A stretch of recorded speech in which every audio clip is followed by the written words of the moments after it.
السلام علیکم ورحمۃ اللہ وبرکاتہ۔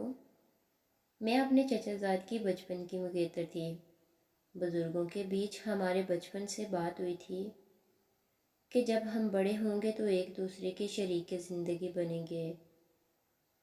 جب میں نے ہوش سنبھالا، گھر والوں سے یہ تذکرہ سن سن کر عاصم کو دیکھتے ہی شرم و حیا کے پردوں میں چھپنے کی کوشش کرنے لگی۔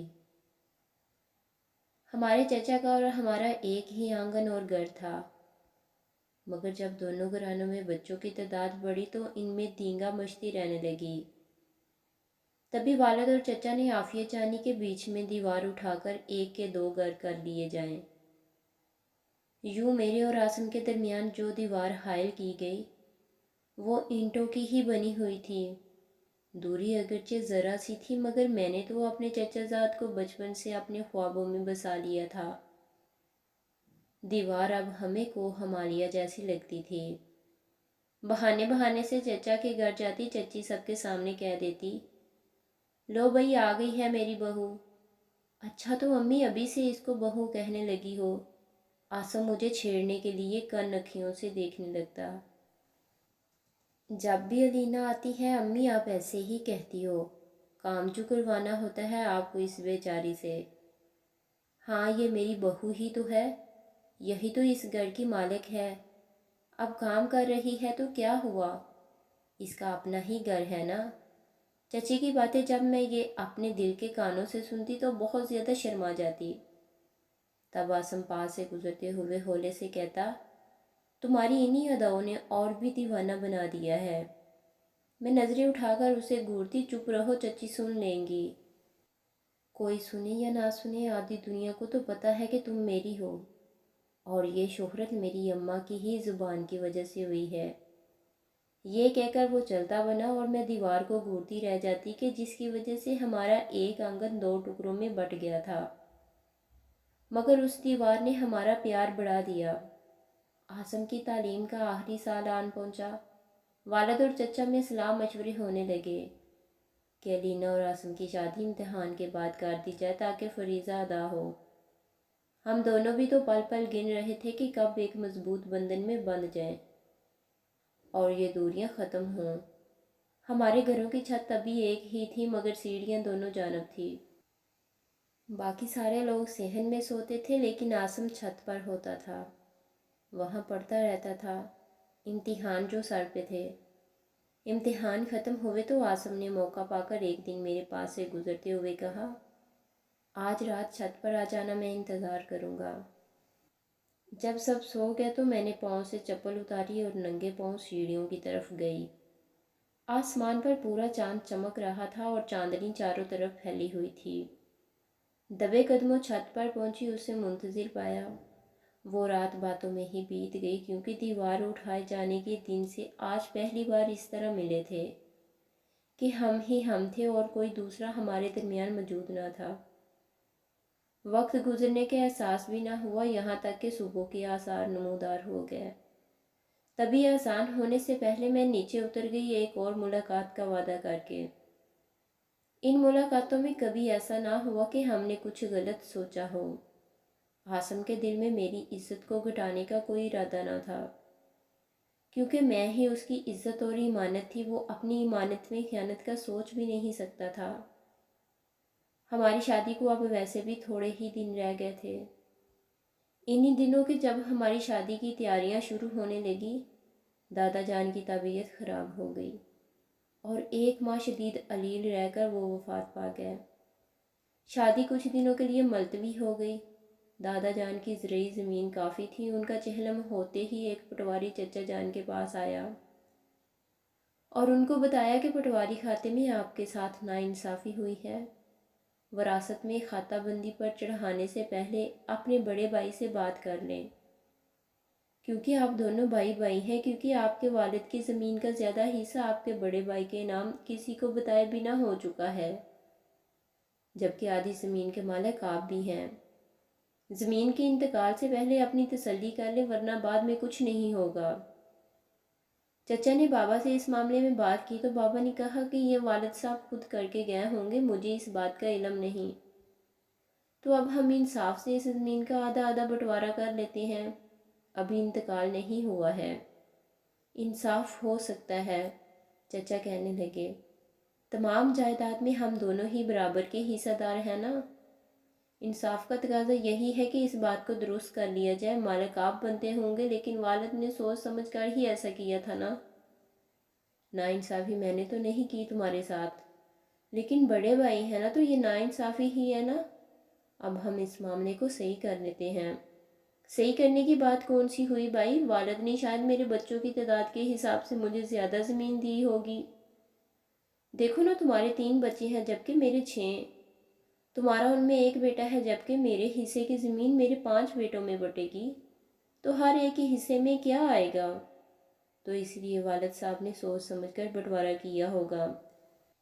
میرے ابو اپنی بات پر اڑ گئے تو چچا اپنی بات پر، اس طرح ہماری بنی ہوئی بات جائیداد کے بٹوارے پر بگڑ گئی اور شادی کا معاملہ کٹھائی میں پڑ گیا۔ بڑی جہیز سب کچھ تیار، مگر شادی کی تاریخ آگے ہی آگے سرکتی جا رہی تھی۔ ادھر میں اور عاصم جس دن کے لیے گھڑیاں گن گن کر گزار رہے تھے، وہ آگے ہی آگے سرکتا جا رہا تھا۔ ایسے میں محبت، شدت اور جدائی سے تڑپ پیدا ہوتی ہے۔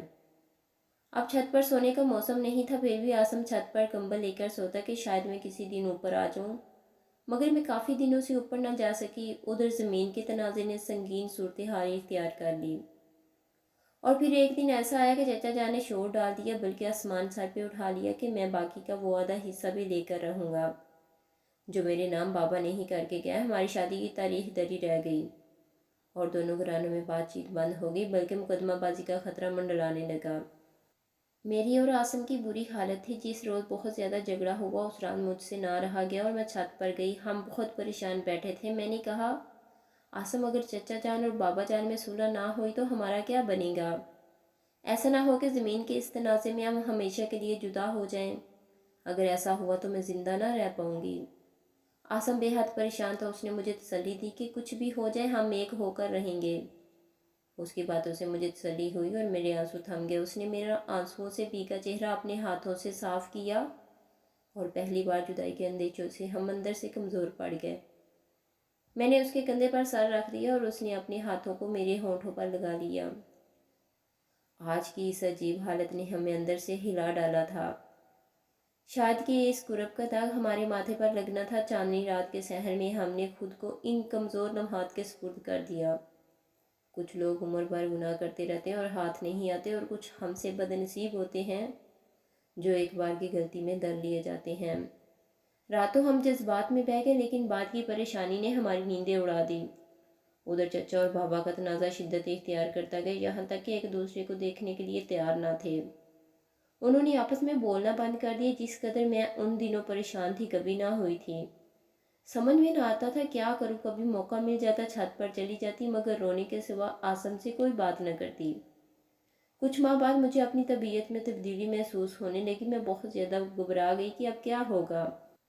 اگر چاچا اور بابا کے درمیان تنازع حل نہ ہوا تو ہم دونوں تو ہمیشہ کے لیے جدا ہو جائیں گے۔ پھر میں سب کو کیا منہ دکھاؤں گی؟ میں نے اپنے خدشات سے عاصم کو آگاہ کیا تو اس نے کئی حل سامنے رکھے کہ وہ خود میرے والد اور والدہ سے بات کر لے گا۔ میں نہ مانی۔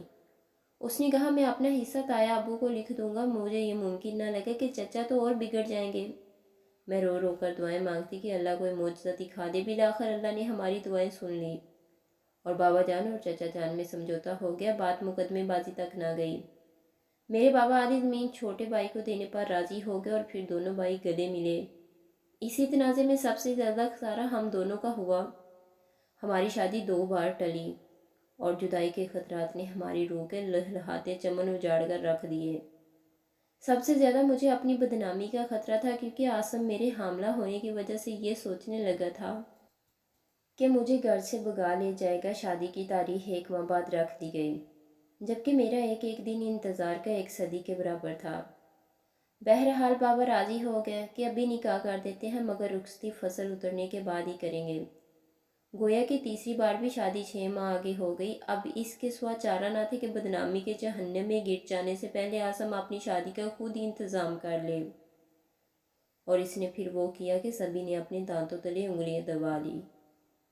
بری اور جہیز درے رہ گئے۔ ایک روز وہ مجھے زیور دلوانے کے بہانے باہی دے کے اور وہاں سے ٹرین پر بیٹھ کر ہم لاہور سے پنڈی اور وہاں سے اگلے روز کوٹ جا پہنچے۔ کورٹ میرج کے بعد 2 دن مری رہ کر لوٹے تو چچا جان اور بابا جان کو بکھرے ہوئے شیر کی طرح پایا۔ جو انہوں نے برا بھلا کہا ہم نے سہ لیا۔ اس حرکت پر چچا جان نے ہمیں الگ گھر میں رہنے کا کہا۔ ہم نے چوں نہ کی اور علیحدہ گھر میں شفٹ ہو گئے۔ سال بھر ہمیں کسی نے منہ نہ لگایا اور نہ ہی بات کی، جبکہ اس دوران میں ایک بیٹے کی ماں بن چکی تھی۔ ایک روز میری ماں نے پیغام بھیجا کہ تمہارے بابا جان بہت بیمار ہیں، دیکھنے آ جاؤ، وہ تم کو یاد کرتے ہیں۔ میں اور آسم ڈرتے ڈرتے گئے۔